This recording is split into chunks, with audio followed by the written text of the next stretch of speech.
My boss uninvited me from the company's luxury retreat, saying my presence would bring down the caliber of attendees.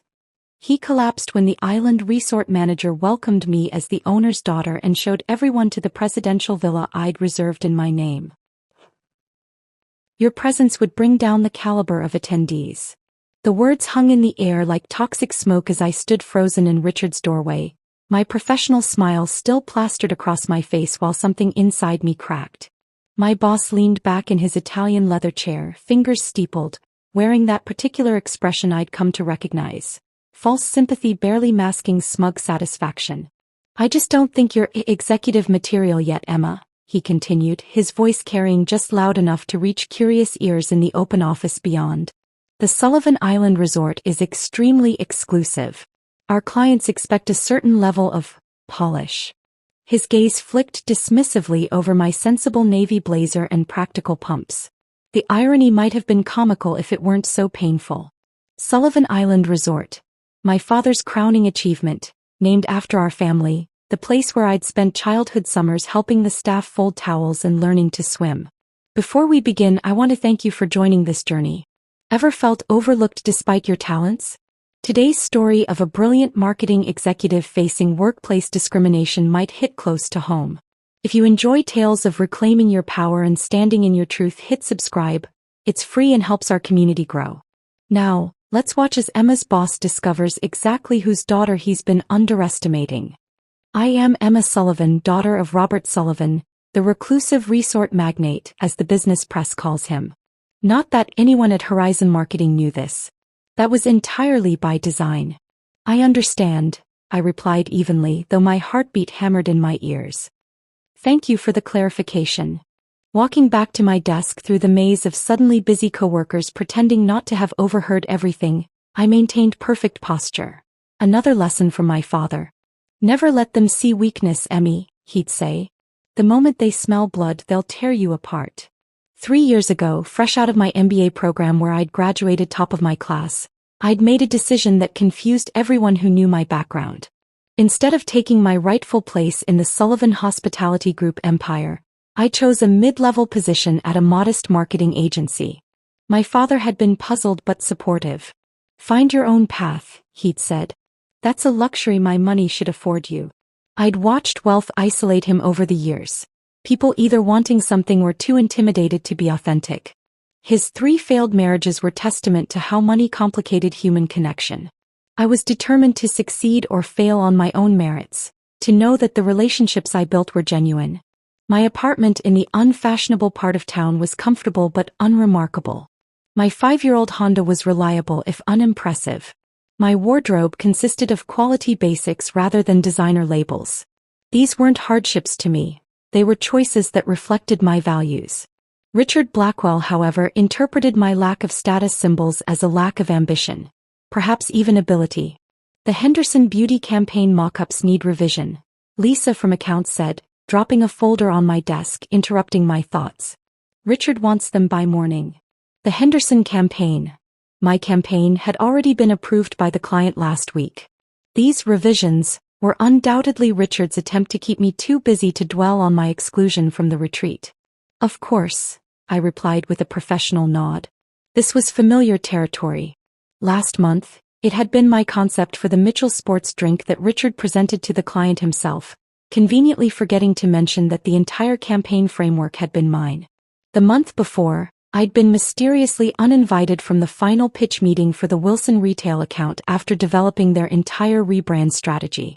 Richard had a particular talent for undermining without leaving evidence. The women's cosmetics accounts, the household products, the softer brands always seemed to land on my desk, regardless of my proven track record with technology clients and financial services. My computer pinged with an email notification from Margot Winters, the newly hired VP of Client Relations. Can you drop by my office at 4? Want to discuss your thinking on Apex? Brilliant work. MW. This message alone would send Richard into a strategic panic. Margot had witnessed my presentation on digital transformation strategy last week and had asked several insightful questions. Unlike Richard, she'd openly acknowledged the depth of my research and the innovation in my approach. That single moment of professional recognition had felt like rainfall in a desert. Richard had noticed our connection immediately. His eyes had narrowed during the meeting as Margot engaged with my ideas, and afterward he'd hovered nearby when she complimented my work, quickly interjecting himself into the conversation. As I gathered my notes for the meeting with Margot, I caught Richard watching me from across the office, his expression calculating. He'd been increasingly agitated since I'd landed the Apex Technologies account, a major tech firm that had specifically requested me after seeing my work on a smaller project. The Apex win should have been celebrated. Instead, Richard had immediately assigned Tyler and Jason to support me. "You'll need backup on this one, Emma," he'd said with a tight smile. "It's a big account for someone at your level." Both men were junior to me in experience and position, but they were unquestionably members of Richard's boys' club, frequently invited to his golf outings and whiskey tastings. Their addition to my project wasn't support. It was dilution, a transparent attempt to split the credit three ways when success came, or to have scapegoats if anything went wrong. Margot's office door was open when I arrived, and she waved me in with genuine warmth. "Emma, come in. I've been reviewing your Apex proposal again. The integration of AI predictive analytics with traditional consumer behavior models is fascinating." For the next 30 minutes, we engaged in the kind of substantive professional conversation I'd been craving. No politics, no posturing, just authentic exchange of ideas. When she suggested becoming more involved with the Apex account, I felt something dangerous. "Hope? Richard mentioned you won't be joining us at the retreat next week," Margot said as our meeting concluded. "That's disappointing. It would be valuable to have your perspective." My carefully constructed professional mask nearly slipped. So Richard had already been laying groundwork, likely suggesting I'd decline the invitation due to some personal inadequacy. "Yes, unfortunately I won't be attending," I replied neutrally. "Well, we'll catch up when we return," she said with a smile that seemed genuine. "I see tremendous potential in your work, Emma." As I walked back to my desk, I noticed Richard emerging from the conference room with Tyler and Jason, all three laughing comfortably. They quieted as I approached, exchanging glances. "Emma," Richard said with artificial brightness, "the guys have had some great ideas for the Apex campaign. We're thinking of pivoting from your original concept. More dynamic, more cutting edge. We can discuss when I'm back from the retreat." And there it was, the familiar pattern. The retreat would happen without me, decisions would be made in my absence, and my work would be repackaged under someone else's name. But this time would be different. The Sullivan Island Resort wasn't just any luxury destination. It was my legacy, my history, my name literally carved into the foundation stone. As Richard walked away, I made my decision. For 3 years, I'd hidden in the shadows of my privilege, rejecting it in pursuit of authentic achievement. But perhaps it was time to step into the light on my own terms. I pulled out my phone and sent a text to a number I rarely used. "Dad, we need to talk about the company retreat next week at the resort. I have a favor to ask." Dad didn't call back immediately after my text. That was typical. He was probably in some high-level meeting, or perhaps taking his evening swim in the private cove at our family's main estate. Over the years, I'd grown accustomed to delayed responses, understanding that his empire demanded constant attention. So I tucked my phone away and focused on reworking the Henderson campaign mock-ups that didn't actually need reworking. The next morning arrived with a crisp autumn chill. I was already at my desk by 7:30, a full hour before most colleagues would arrive, when my phone finally lit up with my father's response. Interesting timing. That location was specifically requested by someone at Horizon. "Call me after your all-hands meeting today." My blood ran cold. The monthly all-hands meeting was scheduled for 10 a.m., and I hadn't mentioned it to my father. Somehow he already knew about it. Typical Robert Sullivan. Always 3 steps ahead with information that should have been impossible to obtain. It was both impressive and unnerving, even as his daughter. By 9:55, the glass-walled conference room was filling with the entire Horizon marketing staff. I selected a seat halfway back, visible enough to be present, far enough to avoid unwanted attention. Richard stood at the front, practically bouncing on his toes with barely contained excitement, while his assistant Julia arranged branded gift bags on a side table. "Good morning, team." Richard's voice boomed with theatrical enthusiasm as the clock struck 10. "Before we dive into department updates, I have a special announcement that I've been absolutely dying to share." He clicked to his first slide. A stunning aerial photograph of a lush tropical island with pristine beaches and an architectural marvel perched on its hillside. My heart skipped a beat. I knew that exact view. It was the marketing shot I'd helped approve 3 years ago for the Sullivan Island Resort brochures. Ladies and gentlemen, as a reward for our exceptional Q3 performance, Horizon's top performers will be attending a 4-day executive retreat at the exclusive Sullivan Island Resort. The room erupted in excited murmurs. Sullivan Island Resort was notorious for its exclusivity, with waiting lists extending months even for the wealthiest clients. Celebrities sought its privacy, tech billionaires its discretion, and politicians its security. The average person would never set foot on its immaculate shores. For those unfamiliar, Richard continued, clearly relishing being the bearer of such news, Sullivan Island Resort is consistently ranked among the top 3 most exclusive destinations in the world. Rooms start at $5,000 per night, but we won't be staying in rooms. He paused dramatically. We'll be in private villas. More gasps and whispers. I sat perfectly still, maintaining a neutral expression while my mind raced. This wasn't just any Sullivan property. It was our flagship, my father's pride and joy, the resort where I'd learned to snorkel, where I knew every staff member by name, where the head chef Marcos still made my favorite passion fruit soufflé whenever I visited.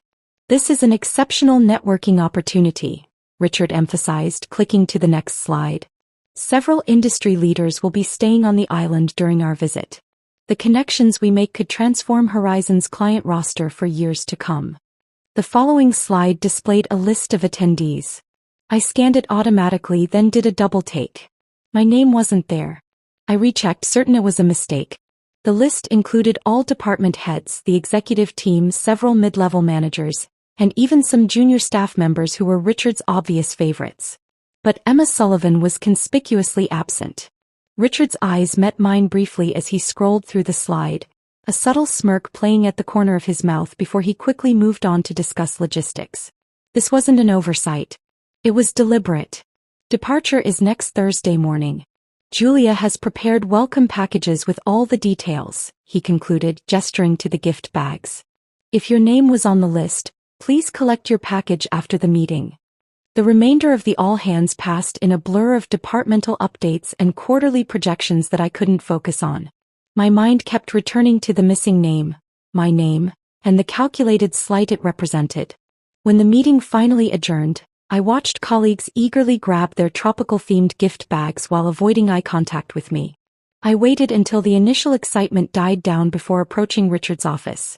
Taking a steadying breath, I knocked on his open door with controlled professionalism. Do you have a moment to discuss the retreat? I asked, maintaining the pleasant, non-confrontational tone I'd perfected over years of navigating corporate politics. Emma. Of course, come in, Richard replied with exaggerated welcome, not bothering to stand. He didn't close the door, the first warning sign. I noticed my name wasn't on the attendee list, I began evenly. Given that I'm leading the Apex account and we exceeded our targets by 22% this quarter, I wanted to check if it was an oversight. Richard's expression shifted from false warmth to something colder, more authentic. It wasn't an oversight, Emma. This retreat is for team members who exemplify Horizon's executive vision. I'm not sure I understand, I said, though I understood perfectly. How can I put this delicately? He leaned forward, keeping his voice just loud enough to carry. Your presence would bring down the caliber of attendees. Your work is. He paused, adequate, but your overall presentation lacks the polish we need when networking with potential high-value clients. Each word was precision-engineered to wound while maintaining plausible deniability. Nothing overtly discriminatory, nothing actionable, just devastating personal criticism delivered with a veneer of professional concern. Your presentation style is basic at best, he continued, gaining momentum. The retreat will feature formal dinners, executive mingles. Your lackluster presence and frankly uninspired wardrobe choices would reflect poorly on Horizon. I felt a flush of heat rise up my neck but kept my expression neutral, acutely aware of colleagues in nearby cubicles pretending not to listen while absorbing every syllable. Perhaps you could use this time to develop more executive presence, Richard suggested with faux helpfulness. Maybe invest in a more professional wardrobe? Those sensible shoes and off-the-rack blazers might work for client meetings in the city, but Sullivan Island is another level entirely. The irony was almost painful. I probably knew the dress code expectations at Sullivan Island better than anyone in the building. I'd helped write them. I appreciate your feedback, I replied, my voice steady despite the anger simmering beneath. Is there anything else I should focus on during your absence? The Henderson revisions, of course, and preliminary work on the Wilson holiday campaign. Nothing too strategic. Tyler can handle direction when we return. He waved dismissively. That'll be all, Emma. I walked back to my desk through what felt like an invisible corridor of judgment. Colleagues suddenly needed to check their phones or became deeply engrossed in their monitors as I passed. No one made eye contact. No one offered even a sympathetic glance. That's when I made my decision. For 3 years I'd suppressed my background, denied my connections, and pursued validation through merit alone. And what had it gotten me? Exclusion, undermining, and public humiliation. I pulled out my phone and sent my father a second text. Let's make some arrangements for next week. But on my terms. It was time for Richard Blackwell to learn exactly whose caliber he'd been questioning. My apartment felt different that evening. Smaller somehow, as though the walls were pressing in with the weight of the day's humiliation. I kicked off my sensible pumps, tossed my supposedly inadequate blazer over a chair, and poured myself 2 fingers of the 30-year-old Macallan my father had gifted me last Christmas. The one luxury I permitted myself behind closed doors. The amber liquid burned pleasantly as I took my first sip and stared out at the city lights. My phone buzzed on the counter. Dad was calling. Hey, Dad, I answered, trying to sound normal but hearing the strain in my own voice. Emma. His tone was gentle but probing. What's this about the retreat? I thought you were keeping work and family strictly separated. I sank onto my couch, suddenly exhausted. That was the plan. Until my boss decided I wasn't caliber enough to attend a retreat at our own resort.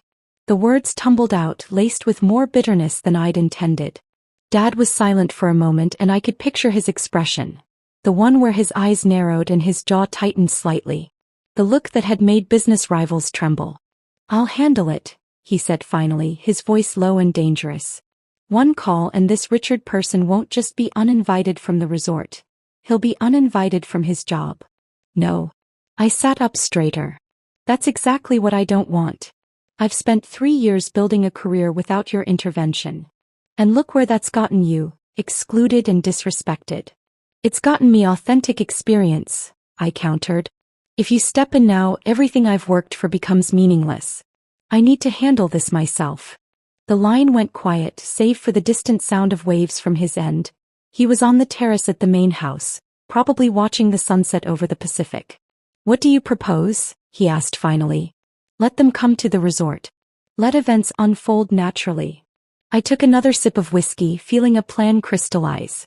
But I need Carlos to know I'm coming, and I need the presidential villa. Dad chuckled, his mood instantly lighter. The presidential villa? The one you helped design? That's a $25,000 per night booking. Precisely. For the first time that day I smiled.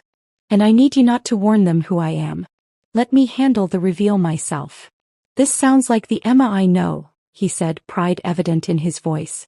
The presidential villa is yours. I'll have Carlos prepare everything to your specifications.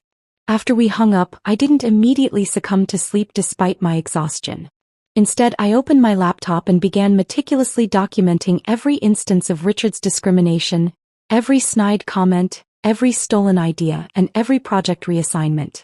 By 2 a.m., I had compiled a comprehensive record of 3 years' worth of subtle undermining and not-so-subtle dismissals. The temptation to resign immediately was strong, but that would be emotional, not strategic. Richard needed to learn a lesson, not simply lose an employee he didn't value. And Horizon, despite its flaws, had other talented staff who deserved better leadership. Perhaps, I thought as I finally drifted off, this could be an opportunity for broader change. The following week was an exercise in restraint. Richard seemed to take particular pleasure in discussing retreat plans within my earshot, often pausing his conversations to ask me pointed questions. Emma, we're debating whether to go snorkeling or sailing first day. Any thoughts? Oh wait, he'd smirk. You won't be there to worry about it. Each time I'd simply smile and continue working. My apparent lack of reaction seemed to frustrate him, driving him to escalate his provocations.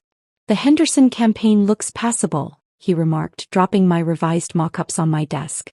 "Work up some alternate concepts while we're gone. Should be plenty quiet around here for you to focus." "Of course," I replied pleasantly. "Anything else you need before your departure?" My calm seemed to unsettle him. He'd expected tears, resignation, or confrontation, not this measured professionalism. By Wednesday, 3 days before the retreat, he'd assigned me 4 additional projects with urgent deadlines that mysteriously coincided with the team's return. The most telling disappointment came from Margot. After our promising connection, I'd hoped she might question my exclusion or at least maintain our professional relationship. Instead, she began avoiding me entirely. Twice I caught her changing direction in the hallway upon seeing me. When we were unavoidably in the same meeting, she addressed her comments to others, even when responding to my points. It culminated Thursday afternoon when I approached her office to discuss the Apex timeline. "Not a good time," she said briskly, not looking up from her monitor. "Send me an email. I'll review it after the retreat." "I thought you wanted to be involved with Apex," I said, keeping my tone neutral. She finally looked up, expression carefully blank. "Priorities have shifted. Richard feels the account needs a more executive approach." "I see." And I did see, crystal clear. Margot had made her calculations. Aligning with the excluded employee offered less value than cementing her position with the boss. Corporate allyship at its finest. "Nothing personal," she added, already looking back at her screen, dismissing me. The sting of betrayal was sharp but clarifying. This wasn't just about Richard anymore. It was about an entire culture that rewarded the wrong values. By Friday morning, the office was abuzz with pre-retreat excitement. Colleagues compared notes on resort wear and sunscreen recommendations. A table in the break room displayed newly purchased sunglasses and sun hats as people showed off their retreat preparations. No one approached my desk or met my eyes. I maintained my composed facade while confirming final arrangements via text with Carlos, the resort manager who'd known me since I was 10. Everything was prepared exactly as requested. That evening, I received an encrypted email from my father containing dozens of high-resolution photographs of the presidential villa's recent renovation, a project I'd contributed significant design input to during my final year of college. The soaring windows overlooking the private beach, the infinity pool that seemed to blend into the ocean horizon, the 6 luxurious bedroom suites, each with a unique theme inspired by different Sullivan properties around the world. I studied each image carefully, mentally mapping the space where Richard's humiliation would unfold. The grand entrance with its 20-foot ceilings. The open-concept living area where welcome champagne would be served. The exact spot where Carlos would make the introduction that would change everything. As I packed my own bag, not for the commercial flight the Horizon team would take tomorrow, but for my father's private jet that would depart 3 hours earlier, I felt an unfamiliar sensation, anticipation without anxiety. For 3 years I'd hidden my true self, seeking validation that would never come from people who judged by appearances rather than substance. That ended tomorrow. I wasn't just reclaiming my name, I was reclaiming my worth. My phone lit up with a final text from Dad. Jet-fueled and waiting. Presidential villa prepared to your specifications. Carlos sends his regards and says revenge is best served with ocean views. I smiled and responded simply. Tell him I prefer it served with clarity. Tomorrow, Richard Blackwell would learn exactly whose caliber he had been questioning. Morning arrived with perfect cinematic timing, clear skies, gentle breeze, and sunlight that seemed to illuminate possibilities rather than realities. The private Sullivan jet waited on the tarmac, its sleek silhouette familiar and yet somehow new in this context. For the first time in 3 years I was stepping fully into both worlds. Emma the marketing strategist and Emma Sullivan, heiress to a hospitality empire. Welcome aboard, Miss Sullivan. The flight attendant greeted me with the warm professionalism unique to our longest-serving staff. It's wonderful to see you again. Thank you, Diane. How's your daughter doing at UCLA? Her face brightened with surprised pleasure. She's thriving in the architecture program.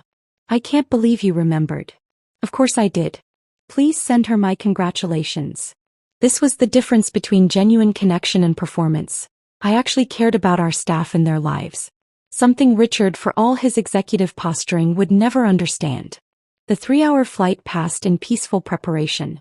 Instead of my usual, inadequate work attire, I'd chosen an understated but unmistakably expensive white linen dress, gold sandals from a small Italian designer, and a single piece of jewelry, my mother's sapphire pendant that matched the Sullivan Resort's signature blue. Nothing flashy but everything quality. The look said I belong here without screaming it.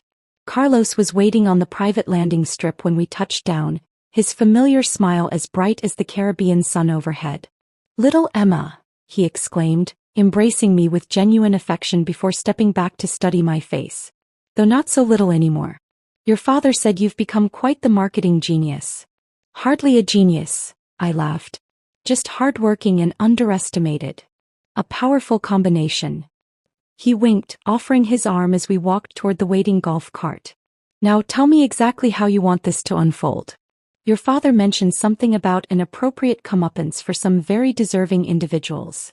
For the next hour, Carlos and I meticulously planned the choreography of the afternoon's revelation. The Horizon team would arrive at 2 p.m., giving us ample time to prepare.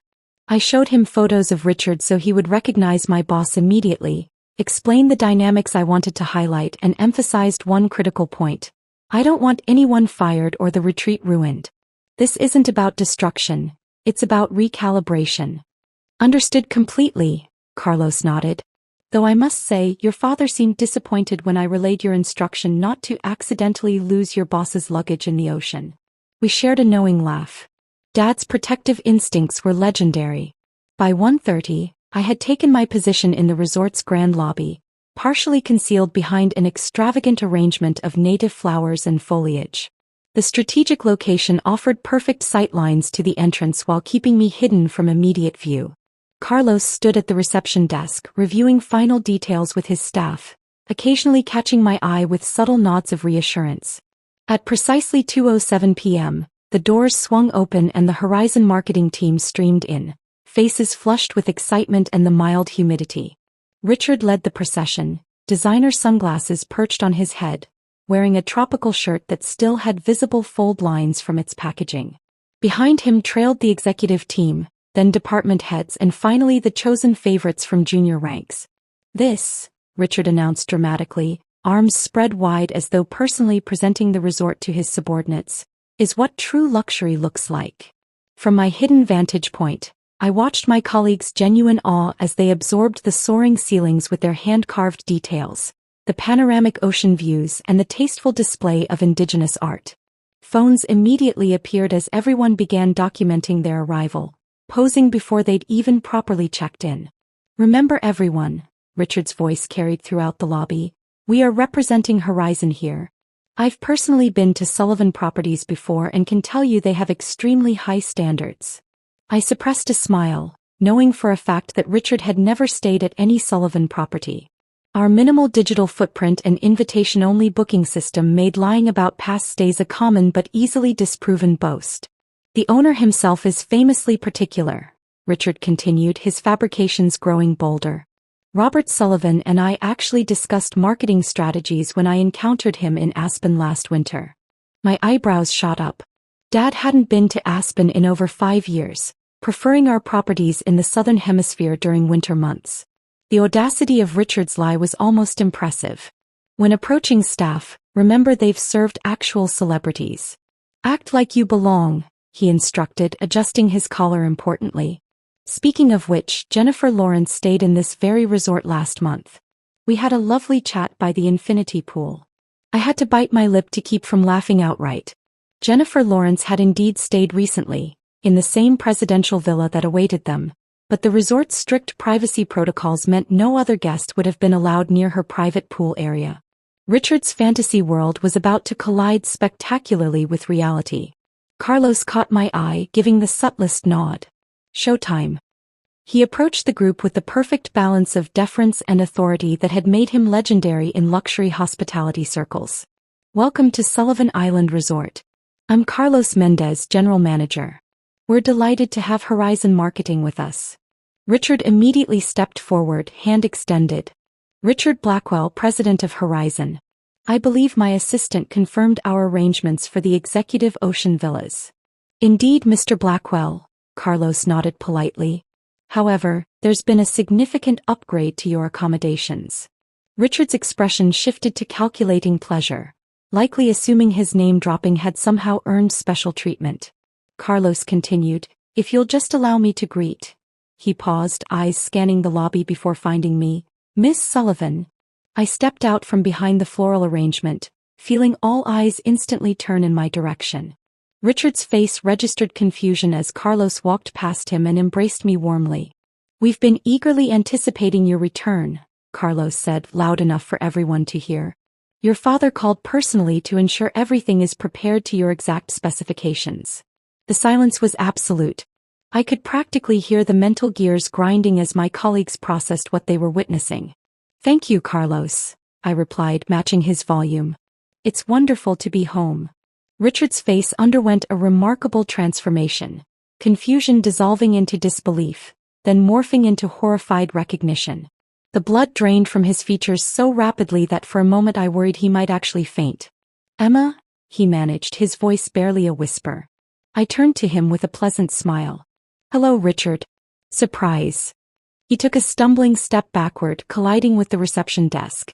A staff member reached out to steady him as he gripped the counter edge for support. But you, how? Sullivan? He stuttered, looking between Carlos and me with increasing panic. Carlos, consummate professional that he was, continued as though nothing unusual was happening. Everyone, please follow me to the presidential villa that Miss Sullivan has graciously reserved for your company's use. The presidential villa? Margot echoed, finding her voice first among my stunned colleagues. Yes, Carlos confirmed cheerfully. The crown jewel of our property. $25,000 per night, though of course there's no charge for Ms. Sullivan's guests. As Carlos led the shell-shocked group toward the waiting golf carts, I fell into step beside Richard, who was still struggling to compose himself. Don't worry, I said quietly for his ears only. I wouldn't dream of bringing down the caliber of attendees. After all, this is what true luxury looks like. The procession through the lobby felt surreal. I walked beside Carlos with practiced ease while my colleagues shuffled behind us like bewildered tourists. In my peripheral vision, I caught glimpses of their transformation. The same people who had avoided eye contact with me for days were now attempting to catch my attention with eager smiles and nervous waves. Jason, who had been assigned to support my Apex project, actually bumped into a marble column because he was staring at me instead of watching where he was walking. Tyler, the other junior executive Richard had placed on my project, whispered something urgently to Margot, who nodded while maintaining a frozen smile in my direction. Richard trailed slightly behind, his breathing audibly labored as though he'd run a marathon instead of walking across a lobby. The man who had dominated every room at Horizon now seemed physically diminished, his shoulders hunched as though trying to become invisible. The contrast was so striking that I almost felt sorry for him. Almost. Your golf carts await, Carlos announced as we exited onto a covered pavilion where a line of luxury vehicles stood ready. Miss Sullivan, will you be riding in the lead cart with me? I'd be delighted, I replied, noticing Richard step forward automatically before realizing the invitation wasn't for him. He retreated awkwardly as Carlos helped me into the front passenger seat. Our small convoy wound through the lush tropical landscape, following paths I knew by heart. As we passed a particular grove of palm trees, I turned to Carlos with genuine warmth. The coconut palms look beautiful. Maria's team has done wonders with the landscaping this season. She'll be thrilled you noticed, Carlos replied. She still talks about how you helped her plan the native plant restoration project when you were just 15. From the back seat, I heard a small gasp from Lisa, our HR director who had been assigned to ride with us. Her expression in the side mirror revealed the dawning realization that my knowledge of the resort wasn't something hastily researched to impress colleagues. As we continued, I pointed out features to Carlos that I knew would be overheard. I see Dad finally implemented my suggestion about the meditation pavilion near the East Cove. The placement catches the sunrise perfectly. Your design input has always been valued, Carlos responded naturally. The architects still reference your college thesis on integrative luxury spaces when discussing renovations. Each casual exchange reinforced what Richard and the others were rapidly discovering. My connection to the Sullivan brand wasn't just familial. It was foundational. I had helped shape the very paradise they had been so excited to visit, the exclusive sanctuary they had deemed me unworthy of entering. Our procession arrived at the presidential villa, its dramatic architecture rising from the cliffside to command breathtaking ocean views from 3 sides. The staff stood ready in a welcoming formation that I recognized as our VIP protocol, the same greeting we would give to visiting heads of state or international celebrities. "Welcome to your home for the next 4 days," Carlos announced to the group as we entered the soaring main hall with its 20-foot windows and indigenous hardwood details. "Miss Sullivan has arranged for the entire villa to be at your exclusive disposal." The collective intake of breath was audible as my colleagues absorbed the staggering luxury of the space.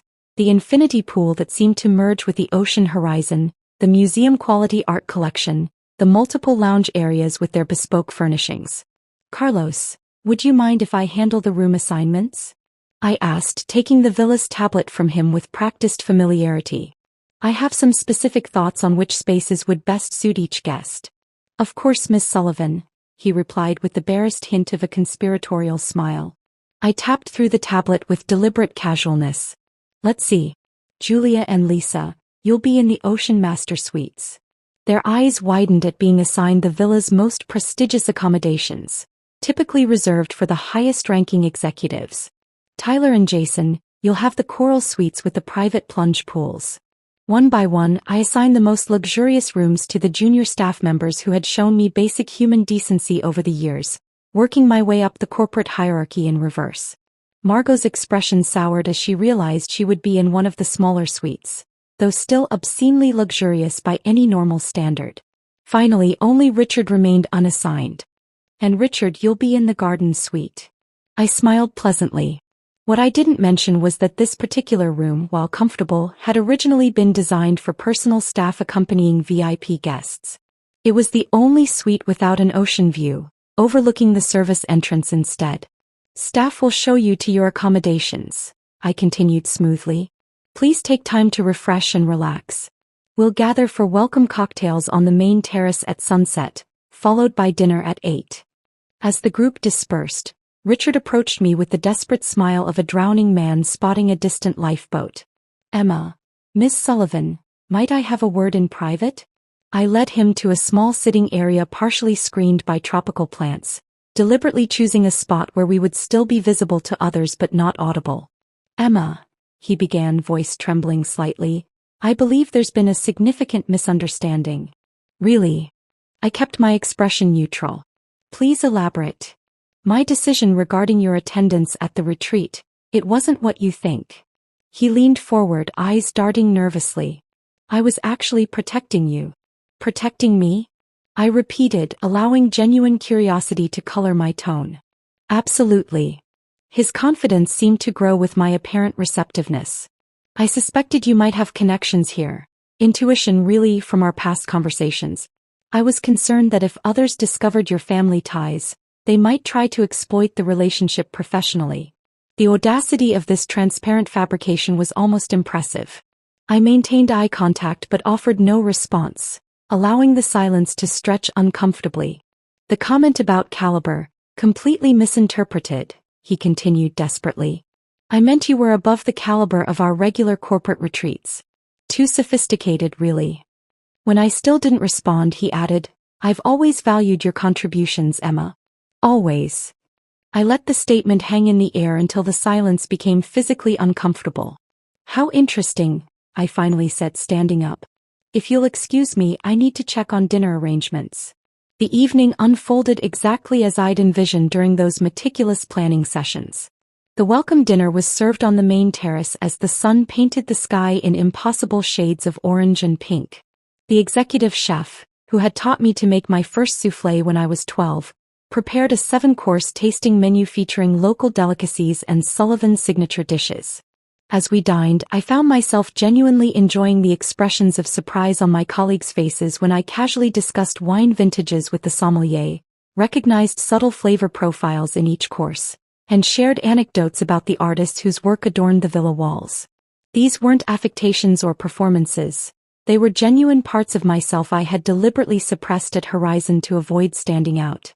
Across the table, Richard picked at his food, attempting occasional contributions to the conversation that fell awkwardly flat.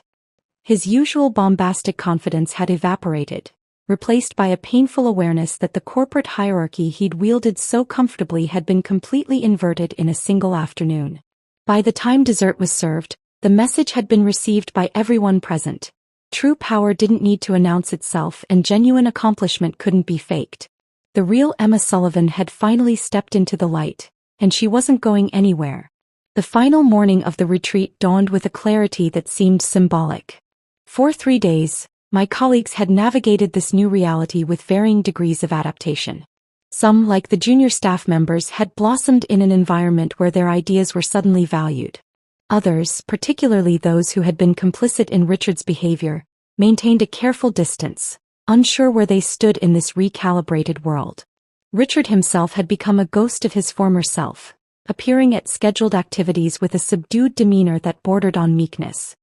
His usual domineering presence had vanished, replaced by a man who seemed afraid of his own shadow, or more accurately, afraid of mine.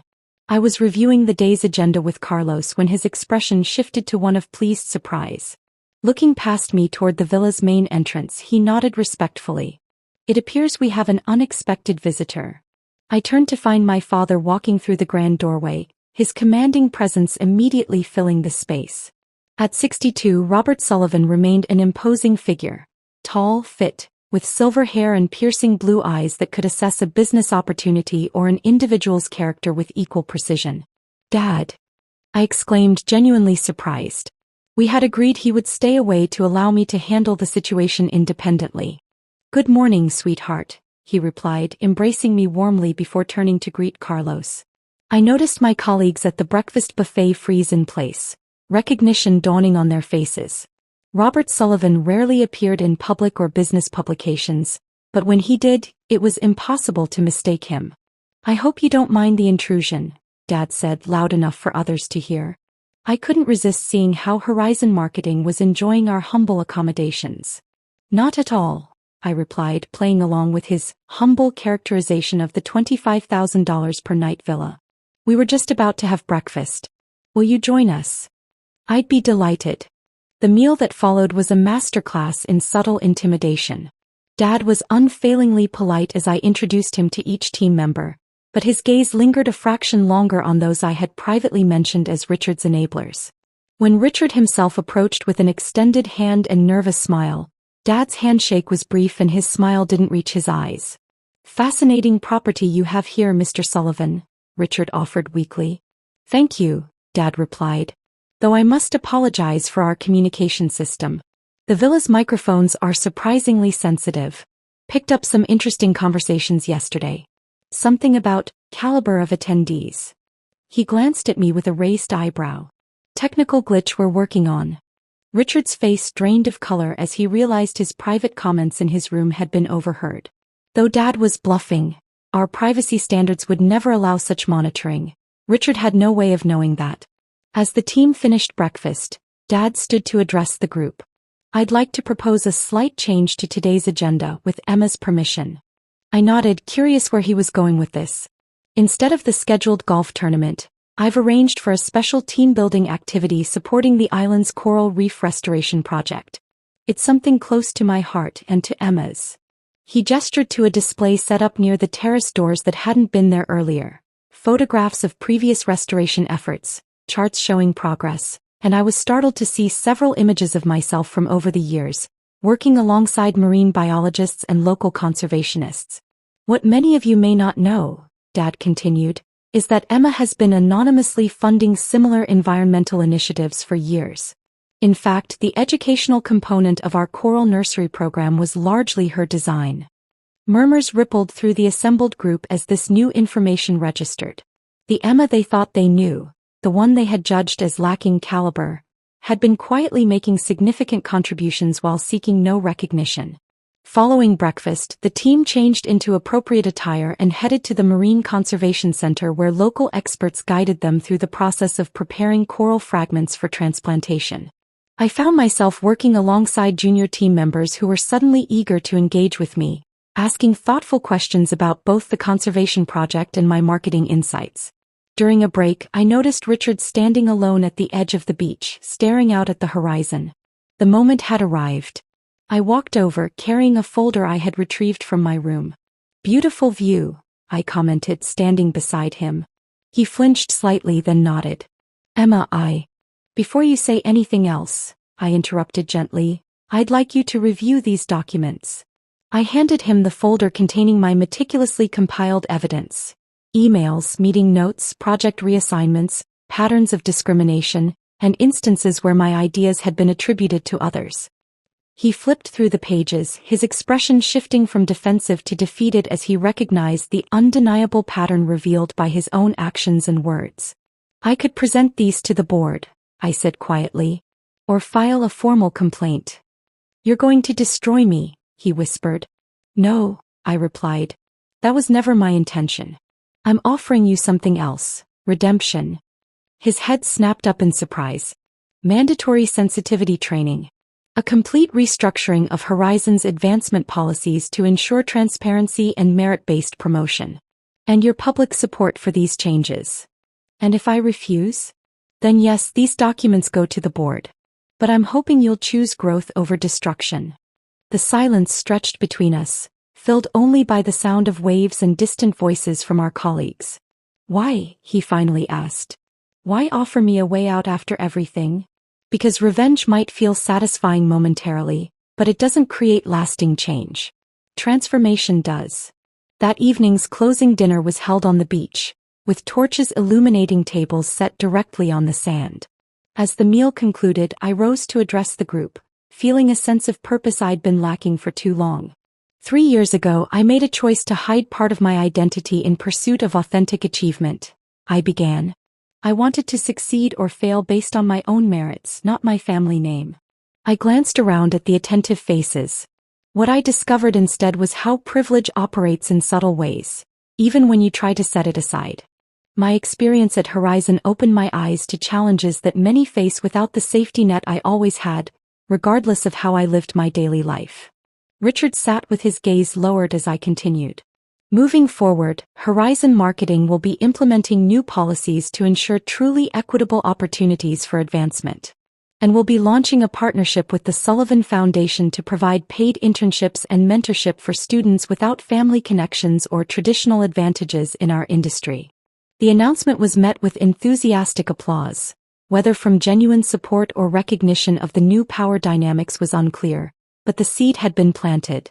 6 months later, as I sat in what had once been Richard's office, now mine after his conveniently timed health-related departure, I reviewed the quarterly results with satisfaction. Under my leadership as president, Horizon had not only implemented comprehensive diversity policies but had also increased profitability by 34%. My office remained simply furnished. No status symbols or expensive art. My clothes were still chosen for quality and practicality rather than designer labels. The difference was that now these choices represented authentic values rather than necessary concealment. On my desk sat a small piece of coral in a glass display, a reminder from that pivotal retreat. Beside it was a photo of my father and me standing with the first group of foundation interns who had joined Horizon the previous month. The intercom buzzed and my assistant's voice came through. "Your father is on line 1. Something about planning next year's company retreat." I smiled as I picked up the phone. Some things had changed dramatically, but the most important things remained the same. "Hi, Dad," I answered. "I was just thinking about you."